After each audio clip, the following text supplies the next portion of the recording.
మన గార్డెన్లో ఏ రకం మొక్కలు పెంచుకున్నా కానీ అవి హెల్తీగా పెరగడం కోసం ఎన్పీకే అవసరం అని చెప్పేసి మనకు తెలిసిందే కదండి. ఆ ఎన్పీకే చాలా సులువుగా మనకి ఉల్లిపొట్టులో దొరుకుతుందండి. మనకి రూపాయి ఖర్చు లేకుండా చక్కగా ఈ ఉల్లిపాయ ఎలాగా వాళ్ళు ఆ పొట్టు అంతా పాడేసేదే, అవి ఒకసారి తెచ్చుకొని కలెక్ట్ చేసుకుని పెట్టుకున్నాం అనుకోండి, పెద్దగా మనకి వాసన రాదు. అది మనం ఇలా అప్పుడప్పుడు మొక్కలకి ఇచ్చుకుంటూ ఉండొచ్చండి. ఇలాగా నేను ఒక్కొక్క మొక్కకి పెద్ద మొక్క అయితే 2 గుప్పెళ్ళు, చిన్నదైతే కనుక ఒక్కొక్క గుప్పుడు చొప్పున వేసుకుంటూ వెళ్ళిపోయండి. ఆ తర్వాత అంతా కూడా మట్టితో కవర్ చేసేస్తానమాట.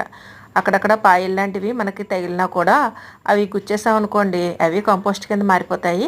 లేదంటే చక్కగా ఉల్లికాళ్ళ కింద మనకి వచ్చినా మనం యూస్ చేసుకోవచ్చండి. అలాగా ఉల్లిపొట్టు మొత్తం అంతా కప్పేసేకండి.